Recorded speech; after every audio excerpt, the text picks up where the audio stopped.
हरियाणा आर्थिक सर्वेक्षण, Haryana economic survey 2023-24 को कवर करते हैं। हरियाणा भारत का उत्तर पश्चिमी राज्य है और ये एक लैंडलॉक्ड राज्य है। लैंडलॉक्ड का मतलब होता है जो चारों तरफ लैंड से, भूमि से ही घिरा हुआ हो, लैंड से लॉक हो। जैसे हरियाणा हो गया, यूपी हो गया, ये दोनों एक लैंडलॉक्ड राज्य हैं जो भारत में। और जो लैंडलॉक्ड नहीं है उनके एग्जाम्पल में आप गुजरात ले सकते हो, क्योंकि वहां पर एक तरफ अरब सागर है। या फिर तमिलनाडु, केरल, ये सभी लैंडलॉक्ड नहीं है। लैंडलॉक्ड में है पंजाब हो गया, हरियाणा, यूपी, राजस्थान, जो हर तरफ जमीन से घिरे हुए हैं। अब हरियाणा की पोजीशन देख लो लैटिट्यूड और लॉन्गिट्यूड के हिसाब से। देखो, जो ऊपर से नीचे रेखाएं आती हैं इसको हम कहते हैं लॉन्गिट्यूड, और जो बाएं से दाएं जाती हैं, दाएं से बाएं, इनको हम कहते हैं लैटिट्यूड। ऊपर से नीचे जो लॉन्गिट्यूड आती है इनको हिंदी में देशांतर रेखाएं कहते हैं, और जो बाएं से दाएं, दाएं से बाएं जाती हैं उनको हम अक्षांश रेखाएं कहते हैं। अब हरियाणा की जो पोजीशन है वो अक्षांश रेखाओं में तो 27 डिग्री 39 मिनट उत्तरी अक्षांश से लेकर 30 डिग्री 55 मिनट उत्तरी अक्षांश तक है, और देशांतर रेखाओं में 74 डिग्री 28 मिनट पूर्वी देशांतर से 77 डिग्री 36 मिनट पूर्वी देशांतर तक है। ये हरियाणा की पोजीशन है। जो जो यहाँ के बॉर्डर हैं इनको जो अक्षांश और देशांतर रेखाएं टच करते हुए जाती हैं उनकी बात हो रही है। सभी को राम राम। हरियाणा हाल फिलहाल करंट अफेयर सीरीज में आपका स्वागत है। इस सीरीज में हम जनवरी 2024 से दिसंबर 2024 के करंट अफेयर्स टॉपिक और मैप के साथ कवर करवा रहे हैं। इससे आपको याद करने में काफ़ी आसानी होगी और आप इसकी पीडीएफ भी ले सकते हो। इसके बारे में लेक्चर के एंड में डिस्कस करते हैं। अभी लेक्चर कंटिन्यू करते हैं। अब आप पूछोगे सर ये ईस्ट और हमेशा दोनों तरफ ईस्ट ही क्यों है, दोनों तरफ नॉर्थ ही क्यों है, उत्तरी अक्षांश दोनों तरफ? ये इसलिए है क्योंकि हमारी जो पोजीशन है हरियाणा की वो ग्लोब के उत्तर पूर्व में आती है। जैसे मान लो ये ग्लोब है, अब ग्लोब में कुछ इमेजिनरी लाइन बना रखी है हमने जो ऐसे जाती हैं, इनको हम कहते हैं लैटिट्यूड या फिर अक्षांश रेखाएं। जो बीचों बीच से जा रही है ये है 0 डिग्री अक्षांश रेखा, और ऊपर से नीचे जो रेखाएं जाती हैं उनको हम कहते हैं देशांतर रेखाएं या लॉन्गिट्यूड। जो बीचों बीच से जा रही है ये 0 डिग्री पर जा रही है, ग्रीनविच मीन टाइम पर जो है। जो ये अक्षांश रेखा है 0 डिग्री वाली, इसके ऊपर का जो ग्लोब है इसको हम मानते हैं नॉर्थ ग्लोब, और इसके नीचे के ग्लोब को हम मानते हैं साउथ ग्लोब। और जो देशांतर रेखा है, ये देशांतर रेखा है, इसके राइट हैंड साइड को हम मानते हैं ईस्ट ग्लोब, पूर्वी ग्लोब, और लेफ्ट साइड को मानते हैं वेस्ट ग्लोब। तो भारत कुछ यहां पर आता है जिसमें हरियाणा भी है। तो हरियाणा इस लाइन के तो ऊपर हो गया, तो यानी नॉर्थ ग्लोब में आ रहा है, और इस लाइन के 0 डिग्री देशांतर रेखा के राइट हैंड साइड में हो गया, यानी ईस्ट रीजन में आ रहा है। तो भारत ग्लोब के कौन से रीजन में आया? नॉर्थ ग्लोब, उत्तर पूर्वी में। तो हरियाणा भी ग्लोब के उत्तर पूर्व में आता है, पर भारत की बात करें तो ये भारत के उत्तर पश्चिम में आता है। अब यहां पर जो भी लाइन है, मान लो देशांतर रेखा है 0 डिग्री, इसके इस तरफ से जो भी देशांतर रेखाएं जा रही होंगी उनके आगे हम ई लिख देते हैं, जिससे पता चले कि ईस्ट तरफ की बात हो रही है। और जो ये अक्षांश रेखा है इसके ऊपर जो भी और अक्षांश रेखाएं होंगी अलग अलग डिग्री पर, उनके आगे भी डिग्री के आगे हम एन लिख देते हैं, जिससे पता चले कि नॉर्थ रीजन की बात हो रही है। इसके नीचे जो आती है उनके डिग्री के आगे हम लिख देते हैं एस, ताकि पता चले साउथ की बात हो रही है। इसीलिए यहाँ पे जो ये देशांतर रेखाएं हैं इनके आगे पूर्वी इसलिए लिखा जाता है जिससे पता चले पूर्व की तरफ की देशांतर रेखाएं हैं, और अक्षांश रेखाओं में उत्तरी इसलिए लिखा जाता है जिससे पता चले कि उत्तर की तरफ की अक्षांश रेखाओं की बात हो रही है। हरियाणा ग्लोब के कौन से रीजन में आता है? उत्तर पूर्व में, इसलिए यहाँ की अक्षांश की रेखाओं के आगे उत्तरी लिखा मिलेगा और देशांतर की रेखाओं के आगे पूर्वी लिखा मिलेगा। अब पड़ोसी राज्य देख लो, ये जो ब्लैक ब्लैक कलर में आप लाइनें देख रहे हो ना, ये अलग अलग स्टेट की बाउंड्रीज है। हरियाणा 5 स्टेट के साथ बाउंड्री बनाता है, साथ में 2 यूटीज के साथ। अब ये 5 स्टेट कौन से हैं? उत्तर में हिमाचल प्रदेश, उत्तर पूर्व में उत्तराखंड। उत्तराखंड के साथ हरियाणा सबसे छोटी सीमा बनाता है, कितनी? 11 किलोमीटर की। उत्तराखंड का देहरादून हरियाणा के यमुनानगर से टच होता है। इसके बाद पूर्व में है उत्तर प्रदेश, दक्षिण और दक्षिण पश्चिम में राजस्थान। राजस्थान के साथ हरियाणा अपनी सबसे बड़ी सीमा बनाता है 1262 किलोमीटर की, और पश्चिम में है पंजाब। पश्चिम और उत्तर पश्चिम में हरियाणा दिल्ली को 3 तरफ से घेरता है, सिर्फ एक तरफ है जिस तरफ से नहीं घेरता, वो है पूर्व की तरफ से। और चंडीगढ़ दूसरा यूटी है, ये उत्तर पश्चिम में स्थित है। और सिर्फ पंचकुला चंडीगढ़ से टच होता है। चंडीगढ़ देखो एक यूटी भी है, इसके अलावा पंजाब और हरियाणा की दोनों की कैपिटल भी है। बाकी डिटेल में आपको देखना हो तो हरियाणा जी के फटाफट रिवीजन के नाम से हमने लेक्चर निकाल रखा है, उसमें डिटेल में डिस्कस किया हुआ है। आगे बढ़ते हैं। तो ये वही पॉइंट मैं डिस्कस कर चुका हूँ। हरियाणा की पोजीशन कहाँ से कहाँ तक है अक्षांश और देशांत रेखाओं में। 27 डिग्री 39 मिनट से 30 डिग्री 55 मिनट उत्तरी अक्षांश पर है हरियाणा, और 74 डिग्री 28 मिनट से 77 डिग्री 36 मिनट पूर्वी देशांतर की तरफ है हरियाणा, इनके बीच में स्थित है। और नेबरिंग स्टेट है हरियाणा के 5 तो स्टेट है, पंजाब, हिमाचल प्रदेश, उत्तराखंड सिर्फ 11 किलोमीटर की बॉर्डर शेयर करता है सबसे कम। उसके बाद यूपी, राजस्थान 1262 किलोमीटर सबसे लंबी बॉर्डर शेयर करता है राजस्थान के साथ। और 2 यूटीज हैं, दिल्ली और चंडीगढ़। हरियाणा राजधानी दिल्ली से सटा हुआ राज्य है और इसको 3 तरफ से घेरता है। किस तरफ से नहीं घेरता? पूर्व की तरफ से नहीं घेरता है हरियाणा दिल्ली को। पानीपत में पानीपत रिफाइनरी है IOCL की, ये साउथ एशिया की, दक्षिण एशिया की दूसरी सबसे बड़ी रिफाइनरी है। और सबसे बड़ी रिफाइनरी साउथ एशिया की जामनगर में जो रिलायंस रिफाइनरी है ना, वो साउथ एशिया की सबसे बड़ी रिफाइनरी है। हरियाणा देश के क्षेत्रफल का 1.34% है। GSDP gross state domestic product, पूरे इंडिया की हम GDP होती है, वैसे ही स्टेट की GSDP बोलते हैं। मार्केट प्राइस पर, प्रचलित कीमतों पर नेशनल GDP में हरियाणा का हिस्सा 2022-23 में 3.6% रहने का अनुमान है। यहां पर हम बात करें मार्केट प्राइस की, ध्यान रखना मार्केट प्राइस। और एक होता है स्थिर कीमतों पर, जो हम 2011-12 का लेते हैं। हरियाणा का GSDP ये तैयार करता है इसका अनुमान department of economics and statistics, अर्थ तथा सांख्यिकीय कार्य विभाग। Department of economics and statistics Haryana का GSDP तैयार करता है। 2023-24 के अनुमानों के अनुसार प्रचलित कीमतों पर यानी मार्केट प्राइस पर राज्य का GSDP 10,95,535.06 करोड़ रुपए का अनुमान है, जो 2022-23 की 13.3% की वृद्धि की तुलना में 2023-24 में 11.3% की वृद्धि को दर्शाता है। यानी पिछली बार के मुकाबले थोड़ी कम हुई है। पहले कितना अनुमान था? 13.3% 2022-23 के लिए, और 2023-24 के लिए 11.3% का अनुमान है। और किस पर? मार्केट प्राइस पर। और प्रचलित कीमतों पर ही नेशनल GDP में हरियाणा का हिस्सा कितना होगा? 3.6%। और 2011-12 के कंपैरिजन में यानी स्थिर कीमतों पर अगर हम नापते हैं, हरियाणा की GSDP की हिस्सेदारी नेशनल की GDP में 3.7% रहने की उम्मीद है। और इसी स्थिर कीमतों पर हरियाणा की GSDP टोटल कितने रहने की उम्मीद है? 8%। तो आपको क्वेश्चन आए तो ध्यान रखना है, अगर सिंपल आ जाए तो स्थिर कीमतों में नापते हैं, पर अगर आ जाए कि प्रचलित कीमतों यानी मार्केट प्राइस पर, तो 11.3% हरियाणा की GSDP। देखो कई बार थोड़ा कंफ्यूजिंग हो सकता है, पर आपको ये चीजें सही से समझ के याद रखने की जरूरत है। एक बार समझ में ना आए तो दोबारा देख लेना, समझ में आ जाएगा। अब बात करते हैं GSVA की, ग्रोस स्टेट वैल्यू एडिड, राज्य के सकल राज्य मूल्यवर्धन की बात। ये GDP से अलग होता है। इसको मेजर करते हैं वैल्यू ऑफ आउटपुट। पहले फार्मूला देख लेते हैं, value of output minus value of intermediate consumption. यानी जो कोई सामान का आउटपुट में जो वैल्यू आई है, उसमें से माइनस कर देंगे जो उसकी स्टार्टिंग में, जिससे वो सामान बना है उसकी स्टार्टिंग में, यानी रॉ मटेरियल की क्या वैल्यू थी। हिंदी में बोलें तो आउटपुट का मूल्य, आउटपुट तो आपको पता ही है, जब वो सामान बना है, निकल के आया है, आउटपुट का मूल्य, उसमें से माइनस कर देंगे मध्यवर्ती उपभोग का मूल्य।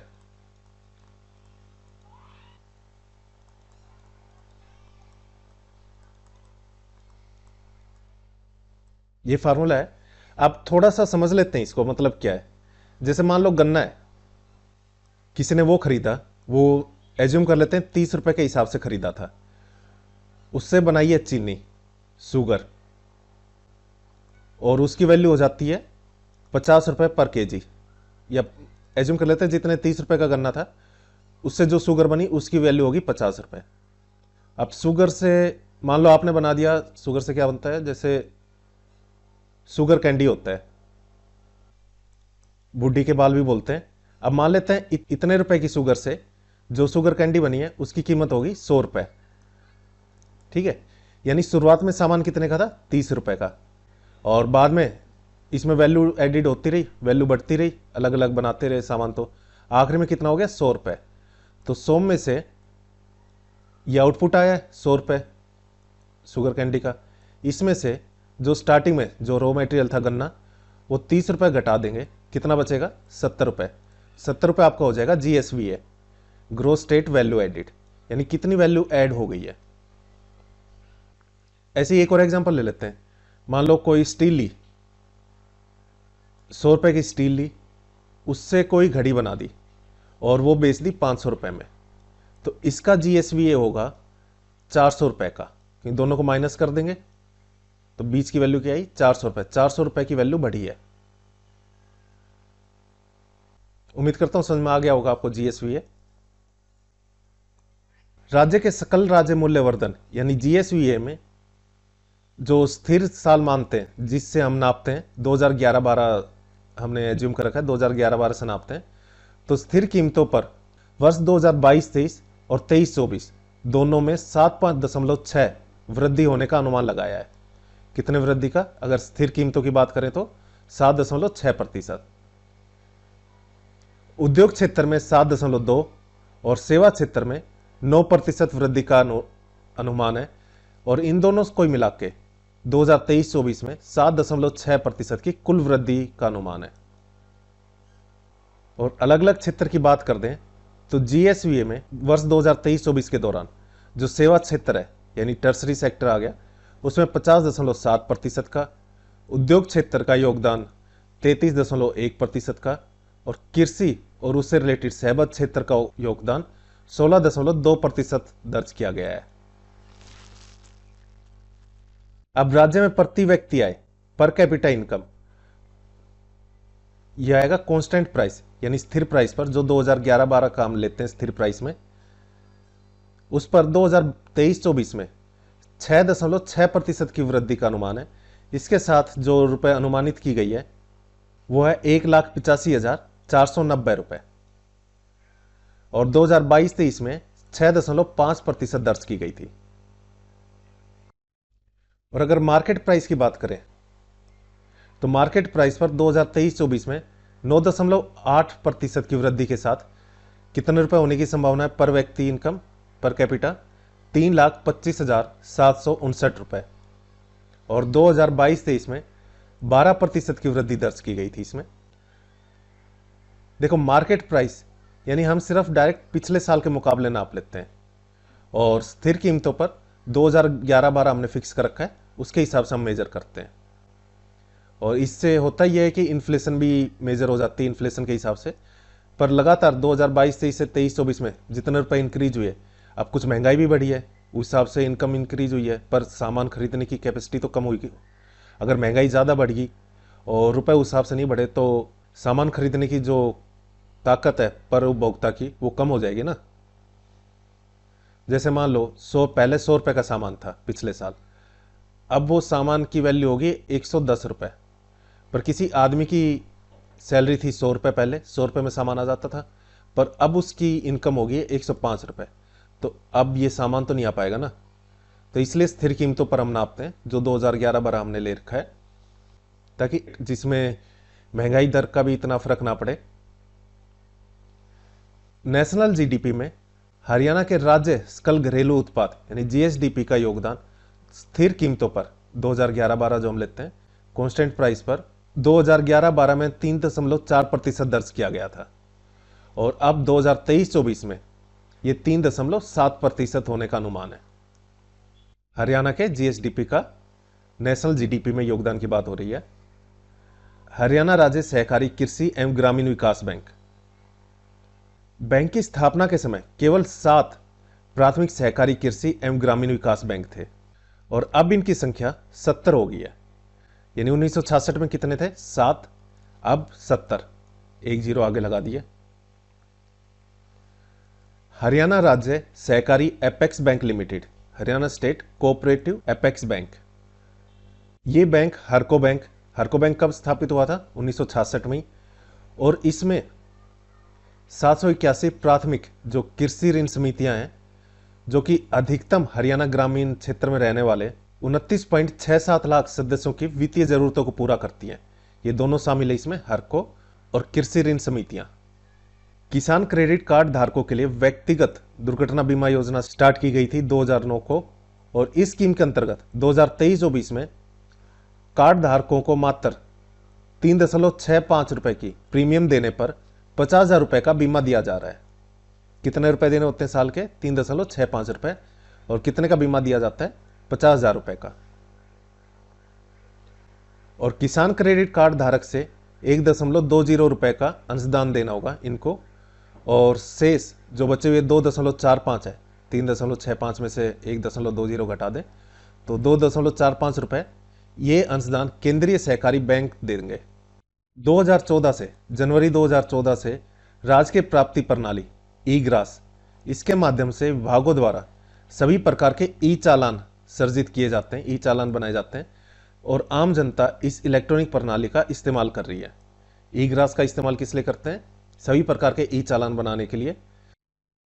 राज्य सरकार ने 3 बैंकों, जिनमें एसबीआई, पीएनबी और आईडीबीआई बैंक के साथ payment aggregator service, payment gateway लागू किया है। चलो, जिससे पेमेंट गेटवे यानी जिससे पैसे का लेन देन होता है, वो एसबीआई, पीएनबी और आईडीबीआई बैंक के साथ लागू किया है। और राज्य सरकार ई पेमेंट और ई रिसिप्ट के लिए आरबीआई की एक ऐप है ई कुबेर, इसको इस्तेमाल करने का भी निर्णय लिया है। ई पेमेंट यानी पेमेंट करना, ई रिसिप्ट यानी जो आती है, जो पैसे आते हैं उसके लिए ई कुबेर का इस्तेमाल करने का निर्णय लिया है। ई पेंशन प्रणाली को हरियाणा में प्रदेश में 1/10/2012 से लागू किया गया था। और जीवन प्रमाण पत्र, डिजिटल लाइफ सर्टिफिकेट, इसके प्रस्तुत करने के बाद जो पेंशन धारक हैं वो वर्ष में एक बार यानी नवंबर माह में किसी भी खजाना या उप खजाना में अपने जीवन प्रमाण पत्र को नवीनीकृत भी करवा सकते हैं। हरियाणा में ई स्टैंपिंग प्रणाली 1/3/2017 से लागू की गई थी। हरियाणा में मानव संसाधन प्रबंधन प्रणाली एचआरएमएस, इसको जून 2016 से लागू किया गया था। ये एक सॉफ्टवेयर है जिसमें जो भी नियमित कर्मचारी हैं उनका पूरा डाटा रखा जाता है, जैसे उनकी सेवा पुस्तिका होती है, एसीआर, या जो पदोन्नति होती है, उनकी जो प्रमोशन होता है उसका ब्यौरा, छुट्टियों का ब्यौरा, जो उनका ट्रांसफर होता है, इसके बारे में सारी सूचनाएं दर्ज की जाती हैं। किसमें? एचआरएमएस में। हरियाणा में वस्तु एवं सेवा कर, goods and service taxes, GST कर अधिनियम को 1 जुलाई 2017 से लागू किया गया था। टोटल वस्तु एवं सेवा कर संग्रह में राज्य का देश में कौन सा स्थान है? 5वां स्थान है। टोटल वस्तु एवं सेवा कर में क्या आते हैं? SGST, CGST, IGST. एसजीएसटी का मतलब है स्टेट जीएसटी, जो स्टेट लेता है। सीजीएसटी का मतलब होता है सेंट्रल जीएसटी, जो सेंटर की तरफ से लगता है। और आईजीएसटी का मतलब होता है integrated goods and services tax. जब सामान एक स्टेट से दूसरे स्टेट में जाता है तो उस पर जो जीएसटी लगता है अलग से, वो आईजीएसटी होता है।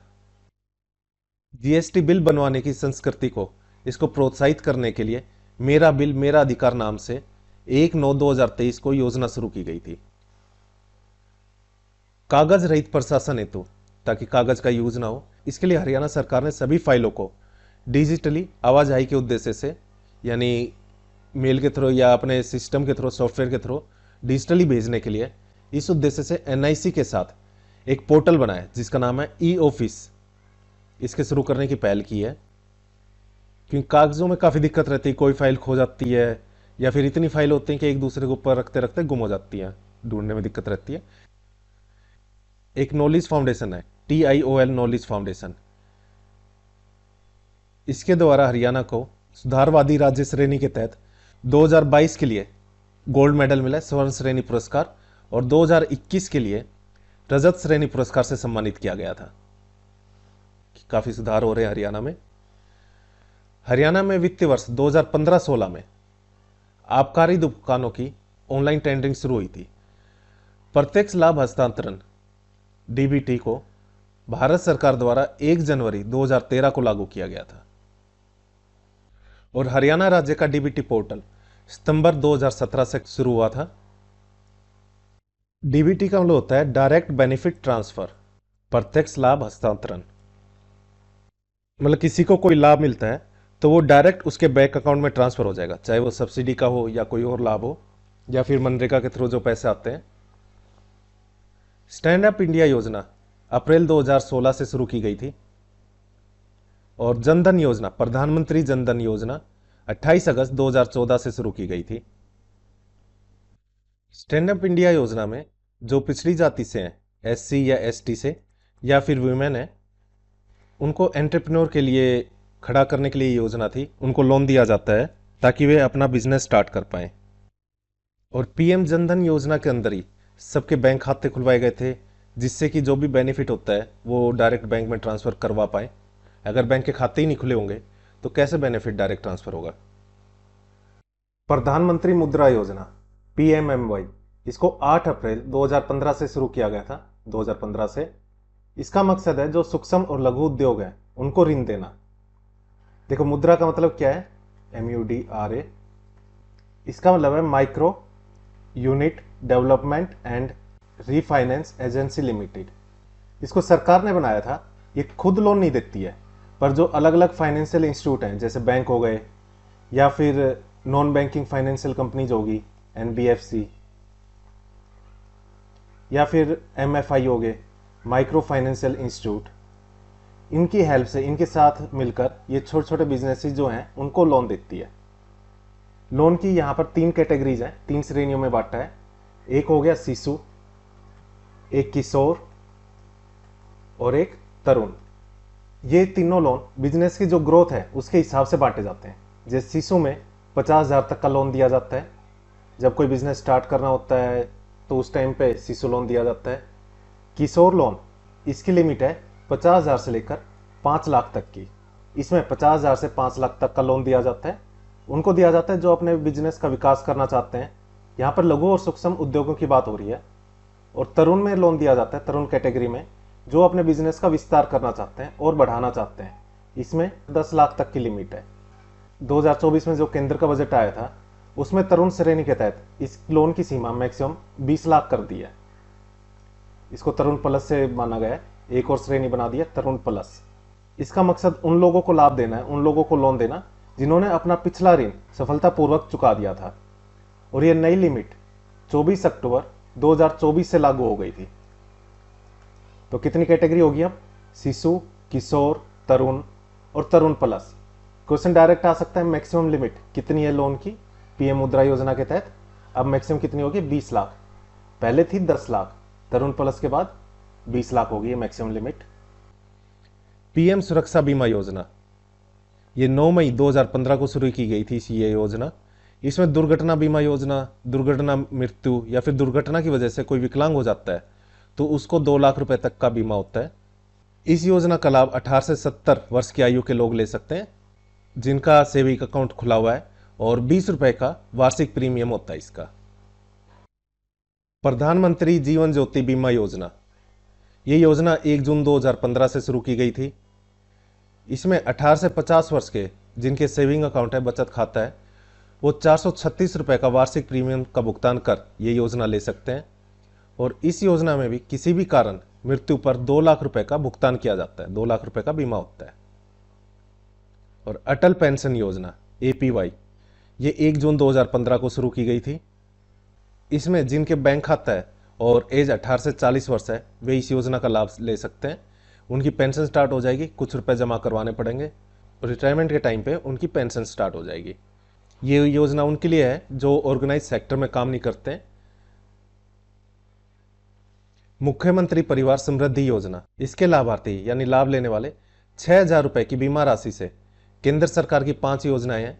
प्रधानमंत्री जीवन ज्योति बीमा योजना, प्रधानमंत्री सुरक्षा बीमा योजना, प्रधानमंत्री किसान मानधन योजना, प्रधानमंत्री श्रम योगी मानधन योजना और प्रधानमंत्री लघु व्यापारी मानधन योजना।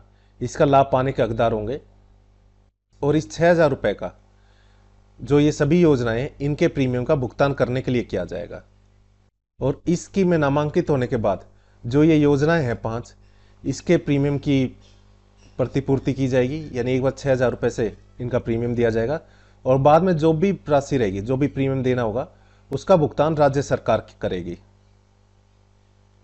आकांक्षी जिलों का परिवर्तन कार्यक्रम, एस्पिरेशनल डिस्ट्रिक्ट योजना।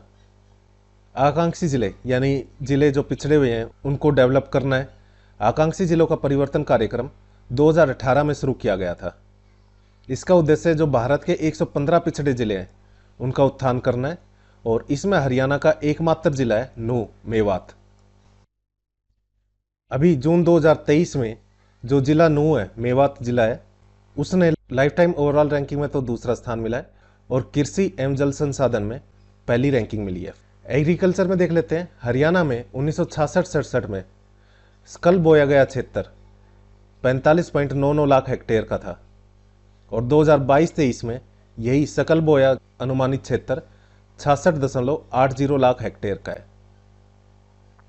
और खाद्यान्न उत्पादन में 1966-67 के दौरान 25.92 लाख टन खाद्यान्न का उत्पादन हुआ था और 2022-23 में यह बढ़कर 184.3 लाख टन हो गया है। और देश में बासमती चावल का 60% से अधिक निर्यात केवल हरियाणा से होता है। राज्य में 2023-24 में गेहूं और चावल की औसत उपज 4,950 और 4,000 किलोग्राम प्रति हेक्टेयर होने का अनुमान है।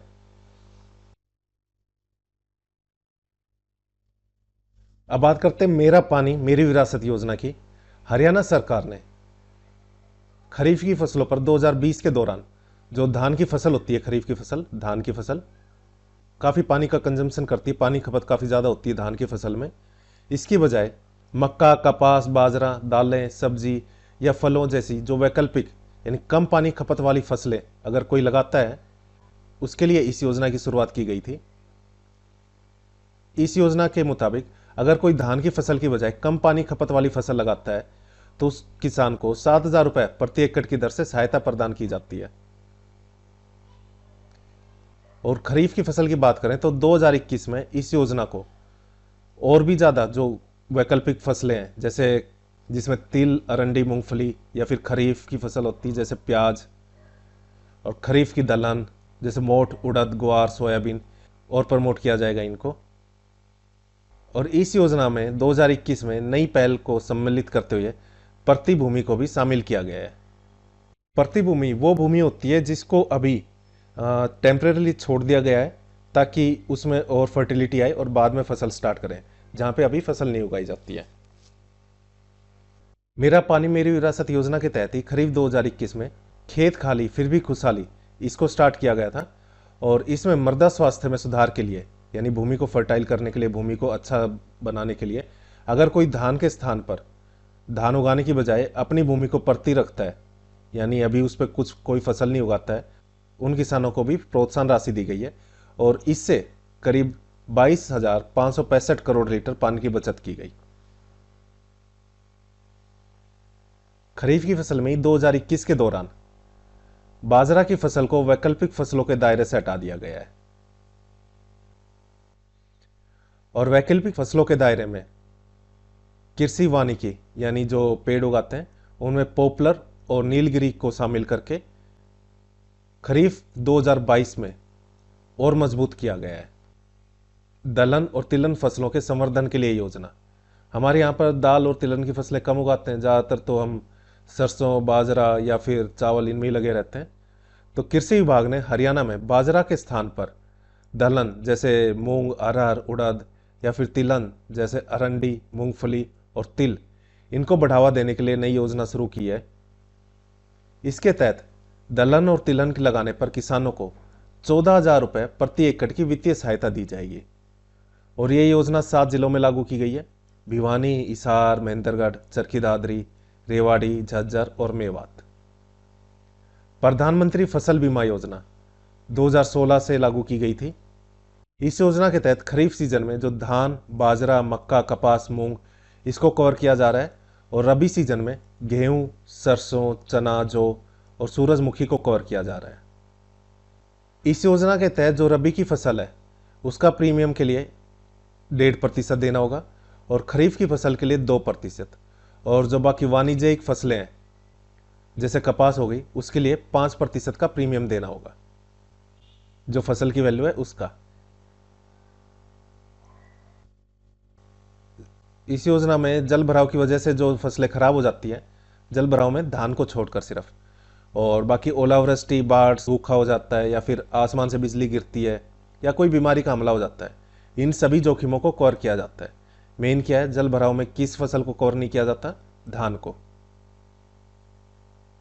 और इसके अलावा फसल कटाई में जो 14 दिन तक अगर कोई चक्रवात आ जाता है या चक्रवाती बारिश, बेमौसमी वर्षा के हिसाब से जो कटी हुई फसल है या फैली हुई खेत में पड़ी हुई जो पक्की फसल है उसको नुकसान होता है, उसको भी बीमा में शामिल किया गया है।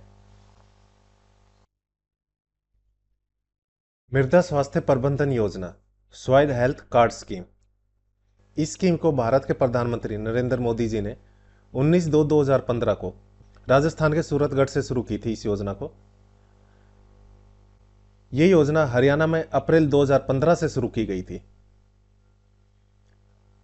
राज्य कृषि विकास योजना, इसको हरियाणा ने 2007-8 में शुरू किया था। मृदा प्रबंधन के तहत मृदा कार्ड दिए जाते हैं जो बताते हैं कि सॉइल कितनी फर्टाइल है, कितनी अच्छी है। मृदा स्वास्थ्य कार्ड दिए जाते हैं। भारत सरकार ने 2007-8 से राज्य में केंद्र की स्कीम है राष्ट्रीय खाद्य सुरक्षा mission, NFSM, national food safety mission, इसको शुरू किया था। और इस मिशन के तहत रबी की 2 फसलें गेहूं और दालें, इनको शामिल किया गया था। हरियाणा में 1996 में जल भराव और लवणीय मिट्टी के सुधार हेतु कार्य शुरू किया गया था। हरियाणा के मुख्यमंत्री ने जल भराव और लवणीय भूमि के सुधार की घोषणा की थी, जिसे 2021-22 और उसके बाद शुरू किया गया है। प्रधानमंत्री किसान योजना के तहत किसानों को 6,000 रुपए प्रति वर्ष वित्तीय सहायता दी जाएगी और ये 2,000 रुपए प्रति किस्त के आधार पर प्रदान की जा रही है। साल में 3 बार मिलेंगे 2,000 रुपए। मेरी फसल मेरा ब्यौरा राज्य सरकार का एक कार्यक्रम है। इसके तहत किसान अपनी फसलों को MSP पे बेच सकते हैं और बाकी जो दूसरे लाभ हैं उसके लिए खुद पंजीकृत कर सकते हैं। और सभी किसानों के लिए सरकारी योजनाओं के लाभ के लिए एक सिंगल विंडो मंच प्रदान किया गया है, यानी अलग अलग जगह नहीं जाना पड़ेगा, एक ही विंडो, सिंगल विंडो से अपने सारी सरकारी योजनाओं के लाभ ले पाएंगे। धान की सीधी बुआई, डायरेक्ट सीडिंग ऑफ राइस, ये पानी और मिट्टी के संसाधनों की बचत के लिए एक महत्वपूर्ण संसाधन संरक्षण टेक्निक है। और राज्य के DSR टेक्निक को, डायरेक्ट सीडिंग राइस टेक्निक को लोकप्रिय बनाने के लिए जो ये तकनीक अपनाते हैं उन किसानों को 4,000 रुपए प्रति एकड़ की वित्तीय सहायता दी जाती है। डायरेक्ट सीडिंग राइस में जो राइस के जो बीज होते हैं उनको सीधे खेतों में उगाया जाता है, ना कि कहीं से नर्सरी से लाके धान की बुआई की जाती है। इस योजना के तहत राज्य के 12 धान उत्पादक जिले जैसे अंबाला, यमुनानगर, करनाल, कुरुक्षेत्र, कैथल, पानीपत, जींद, सोनीपत, फतेहाबाद, सिरसा, हिसार और रोहतक, इनमें यह योजना लागू की गई है। हरियाणा पूरे देश का अकेला राज्य है जो देसी गाय की खरीद पर 25,000 रुपए और प्लास्टिक डम के लिए 3,000 रुपए और प्राकृतिक रूप से जो उत्पाद उत्पादित होते हैं उनकी पैकेजिंग और ब्रांडिंग के लिए 20,000 रुपए देता है प्रति किसान। प्राकृतिक खेती के सतत विकास लक्ष्यों की प्राप्ति के लिए 2023-24 के लिए 20,000 एकड़ का हरियाणा सरकार ने लक्ष्य रखा है। हरियाणा उपोष्ण कटिबंधीय क्षेत्र के अंतर्गत गन्ना उगाने वाला एक इंपॉर्टेंट राज्य है, महत्वपूर्ण राज्य है। और गन्ने की खेती को प्रोत्साहित करने के लिए राज्य में गन्ना प्रौद्योगिकी मिशन TMS योजना लागू की गई है। गन्ना प्रौद्योगिकी मिशन राज्य सरकार द्वारा प्राकृतिक आपदा से किसानों की फसल खराब होने पर मुआवजा राशि 12,000 रुपए प्रति एकड़ से बढ़ाकर 15,000 रुपए प्रति एकड़ कर दी गई है। और आपदा प्रबंधन राहत योजना के तहत हरियाणा सरकार द्वारा कोविड-19 के जो मृतक थे उनके परिजनों को 50,000 रुपए की अनुग्रह सहायता प्रदान की है। हरियाणा राज्य में जो चकबंदी कार्य होते हैं वो पूर्वी पंजाब जोत चकबंदी तथा विखंडन निवारण अधिनियम 1948 के अंतर्गत किए जाते हैं। शिवालिक के लिए हरियाणा सरकार ने शिवालिक विकास बोर्ड के नाम से एक राज्य स्तरीय स्वतंत्र बोर्ड की स्थापना 24/3/1993 को की थी। मेवात विकास एजेंसी नौ का गठन इस क्षेत्र में जो गरीबी है, बेरोजगारी या सामाजिक पिछड़ेपन को दूर करने के लिए और क्षेत्रों में लोगों की जो जीवन शैली है उसमें सुधार करने के उद्देश्य से 1980 में शुरू की गई थी मेवात विकास एजेंसी। शिवालिक विकास एजेंसी और मेवात विकास एजेंसी, इन दोनों के चेयरमैन यानी अध्यक्ष सीएम होते हैं। हरियाणा के सीएम इन दोनों के चेयरमैन होते हैं। साथ ही सीएम और किस किस के चेयरमैन रहते हैं? सरस्वती विकास बोर्ड के, सरस्वती विकास बोर्ड, हरियाणा साहित्य अकादमी और श्री मनसा देवी साइन बोर्ड।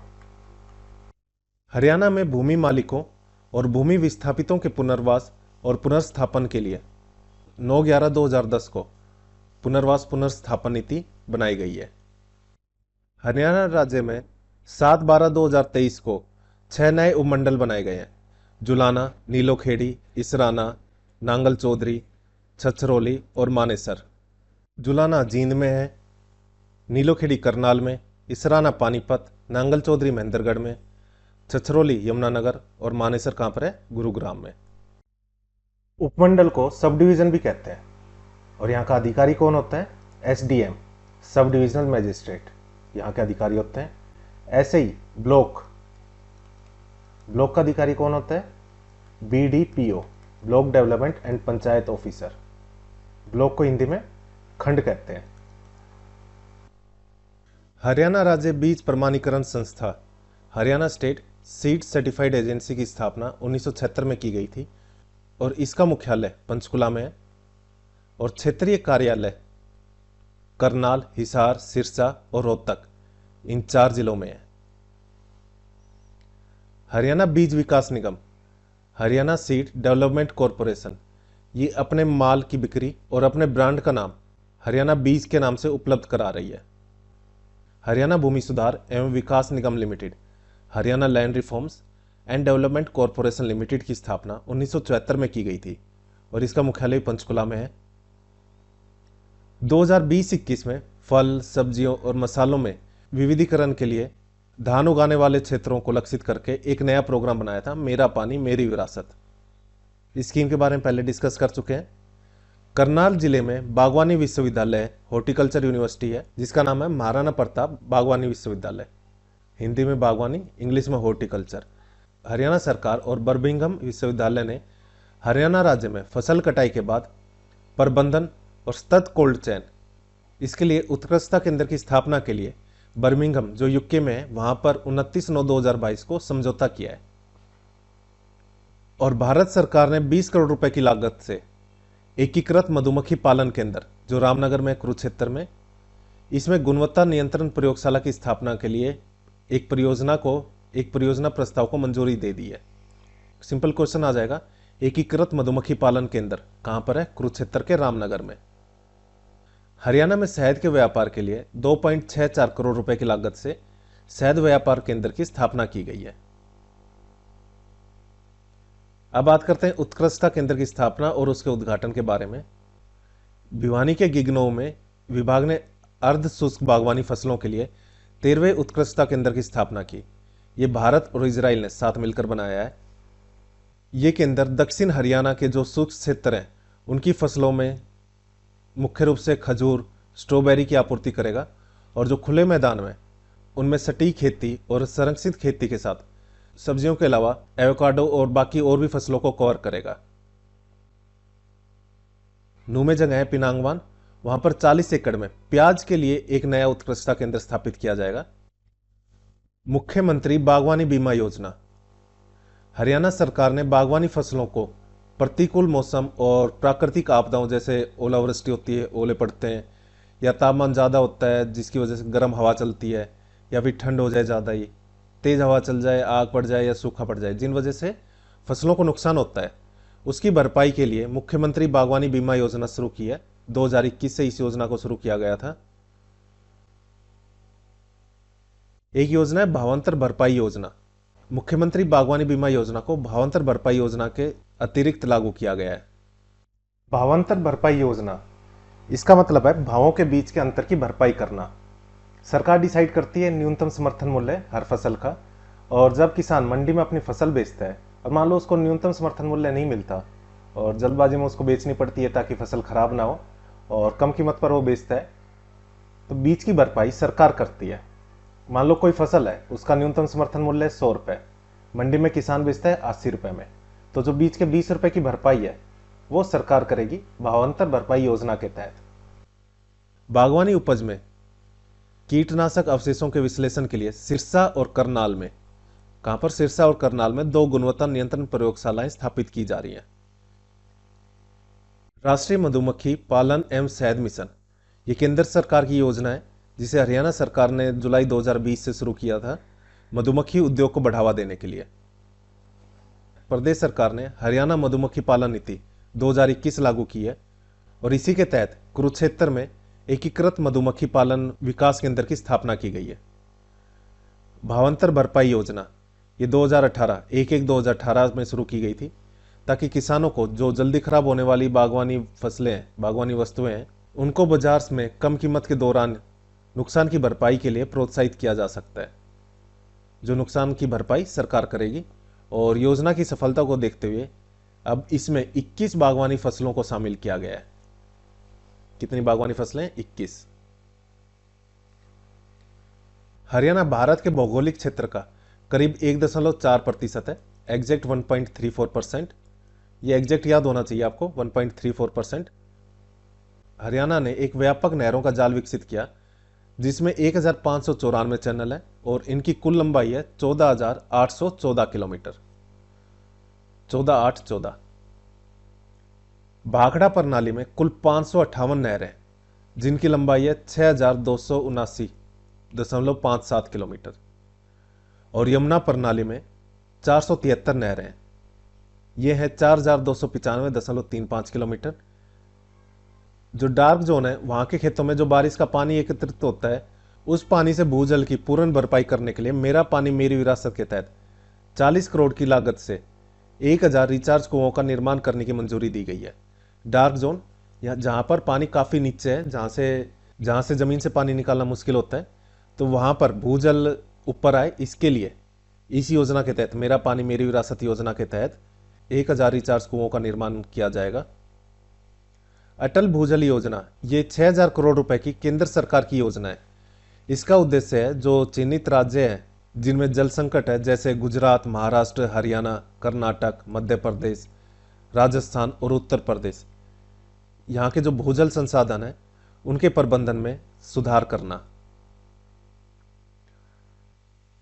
हरियाणा सरकार सरस्वती नदी में पानी छोड़ रही है, इसके लिए सरस्वती नदी पुनरुद्धार तथा धरोहर विकास योजना, इसके प्रथम चरण के लिए 388.16 करोड़ रुपए की अनुमानित लागत की परियोजना को मंजूरी दी है। हरियाणा सरकार यमुना नदी और जो उसकी सहायक नदियां हैं गिरी और टोंस, इससे राज्य के पानी की जो आपूर्ति है उसको सुनिश्चित करने के लिए यमुना नदी के ऊपर रेणुका, किसाऊ और लखवार व्यासी बांधों का निर्माण कर रही है। ये 3 बांधों के नाम याद होने चाहिए, कहां पर बनाए जा रहे हैं। यमुना नदी की जो सहायक नदियां गिरी और Tons. Pond data management system, इसमें दर्ज आज तक के कुल उपलब्ध 19,487 तालाबों में से 11,836 जो प्रदूषित तालाब हैं उनको पुनर्जीवित करने का कार्य हरियाणा सरकार कर रही है। अमृत मिशन योजना के तहत अपने प्रदेश के 75 तालाब प्रति जिले के हिसाब से 22 जिलों के 1,650 अमृत सरोवरों को पूरा करने का लक्ष्य रखा है। किस योजना के तहत? अमृत मिशन योजना के तहत। दिसंबर 2020 में हरियाणा द्वारा नहरी क्षेत्र प्राधिकरण यानी काडा का नाम बदलकर सूक्ष्म सिंचाई एवं नहरी क्षेत्र विकास प्राधिकरण मिकाडा कर दिया है। अब फॉरेस्ट को देखते हैं। हरियाणा को हरा भरा, स्वच्छ और प्रदूषण मुक्त बनाने की दृष्टि से हरियाणा सरकार ने 2023 में 20,000 हेक्टेयर से ज्यादा की भूमि को संरक्षित वन के रूप में घोषित किया, जिससे राज्य में जो वृक्ष हैं और वन आवरण यानी ट्री और फॉरेस्ट कवर, इसमें वृद्धि होगी। हरियाणा वन विभाग ने पौधगिरी का अभियान चलाया है। इस नाम से एक व्यापक वृक्षारोपण अभियान की शुरुआत की है जिसमें वृक्ष उगाए जाएंगे, पौधे लगाए जाएंगे। किस अभियान के तहत? पौधगिरी अभियान। इस अभियान की महत्वपूर्ण बात यह है कि जो स्कूली बच्चे हैं उनको भागीदारी को सुनिश्चित किया है इसमें। इसके तहत कक्षा 6 से लेकर 12वीं तक की कक्षा के जो बच्चे हैं उनको 2018 से अब तक कुल 90.33 लाख पौधे उपलब्ध करवाए जा चुके हैं। वर्ष 2023-24 के दौरान पूरे राज्य में 1.72 करोड़ वृक्षों का रोपण किया गया था। प्राणवायु देवता पेंशन योजना, इस योजना को पेड़ों के प्रति सम्मान के रूप में जिन्होंने दशकों तक मानवता की सेवा की है, पेड़ों को सम्मान देने के लिए ये योजना है। इसके तहत जो पंचायत, सार्वजनिक, निजी और सरकारी संपत्तियों पर जो 75 वर्ष या उससे अधिक उम्र के पेड़ हैं, स्वस्थ पेड़ों को सालाना पेंशन के लिए चुना जाता है। इस योजना के तहत जो इन पेड़ों की रक्षा करते हैं, जो इन पेड़ों के अभिरक्षक हैं, उनको हर साल 2,750 रुपए की पेंशन मिलती है। शिवधाम योजना एवं अमृतवन, शिवधाम योजना के तहत नीम और पीपल जो पेड़ छाया देते हैं, छायादार प्रकार के पौधों का रोपण किया जाएगा और राज्य भर में शिवधामों के समीप, यानी जो जहां पर अंतिम संस्कार होता है, उसमें शामिल लोगों को ये पेड़ छाया प्रदान करेंगे। पशुपालन एवं डेयरी विभाग जो हरियाणा राज्य का है, इसके अनुसार हरियाणा में कितने लाख पशुधन की संख्या है? 71.26 लाख। जो पूरे देश में पशुधन की संख्या है उसका हरियाणा में 2.1% है। हरियाणा में 119.65 लाख टन दूध का योगदान है और देश के कुल दूध उत्पादन का 5.19% है। हरियाणा राज्य में प्रति व्यक्ति प्रतिदिन एक दिन में हर एक व्यक्ति के लिए 1098 ग्राम दूध है और जबकि देश की बात करें 459 ग्राम दूध है प्रति व्यक्ति पर दिन का, और इसमें यह देश में तीसरे स्थान पे हरियाणा। हरियाणा राज्य में साहिवाल, बेहाली और गिर जैसी देसी नस्ल है, जो देसी नस्ल की गाय हैं, इनको संरक्षण और बढ़ावा देने के लिए जो गाय दूध देती हैं, अधिक दूध देती हैं, उनके मालिकों को 5,000 रुपए से 20,000 रुपए तक की प्रोत्साहन राशि दी जा रही है। इस नस्ल की गाय जो ज्यादा दूध देती है। Haryana state warehousing corporation को स्टील साइलों के निर्माण के लिए नोडल एजेंसी घोषित किया गया है। हरियाणा राज्य के जो 5 जिले हैं, अंबाला, हिसार, करनाल, रोहतक और यमुनानगर, इसमें फोर्टिफाइड आटा वितरित किया जाता है और 2018 से जनवरी 2018 से हरियाणा सरकार द्वारा बीपीएल के प्रत्येक परिवार को 13.50 रुपए प्रति किलोग्राम प्रति मास की दर से चीनी वितरित की जा रही है। हरियाणा में कुल 9,481 राशन डिपो हैं और सरकार ने जुलाई 2023 में निर्णय लिया था, जिसमें जिन परिवारों की पहचान पत्र में वार्षिक आय जो सत्यापित आय वो 1 लाख रुपए से कम है, तो उनको 20 रुपए प्रति लीटर की दर से कितना 2 लीटर सरसों का तेल प्रति परिवार दिया जाएगा, हैफेड और हरित के माध्यम से, हरित एग्रो के माध्यम से। पर बाद में ये जो सत्यापित आय की सीमा 1 लाख थी, इसको बाद में 1 लाख से बढ़ाकर 1,80,000 कर दिया था। यानी इससे कम वालों को, ये भी बीपीएल फैमिली में आते हैं, इनको भी बाकी सारी सुविधाएं मिलेंगी जो पहले 1 लाख तक वालों के लिए लिमिट थी।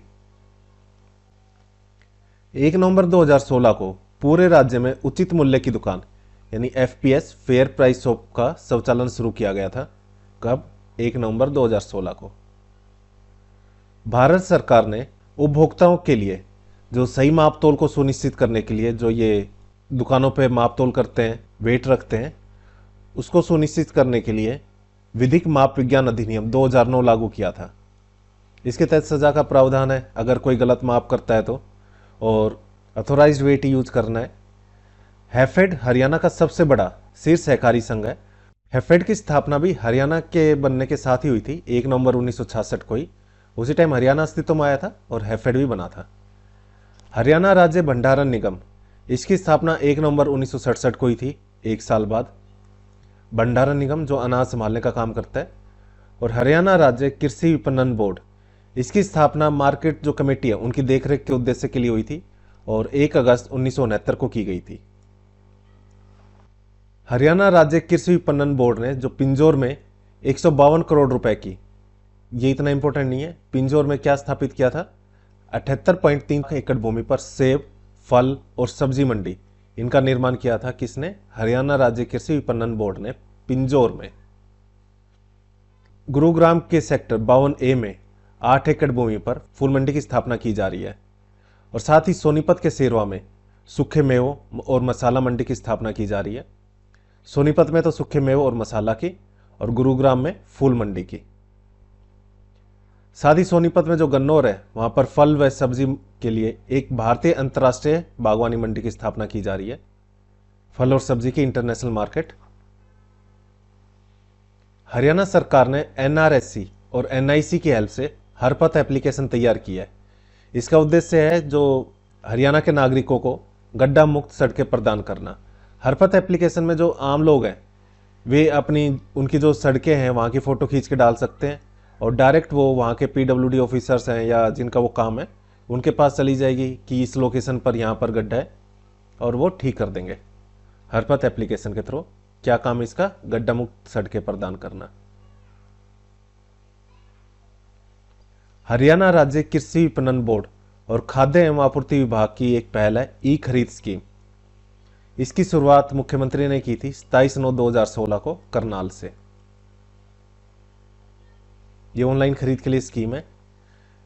राज्य कृषि बाजार ई नाम का मतलब है इलेक्ट्रॉनिक, ई से इलेक्ट्रॉनिक, और नेशनल एग्री मार्केट NAM। इसकी परिकल्पना एक Akhil Bharatiya electronic trading portal के रूप में की गई थी।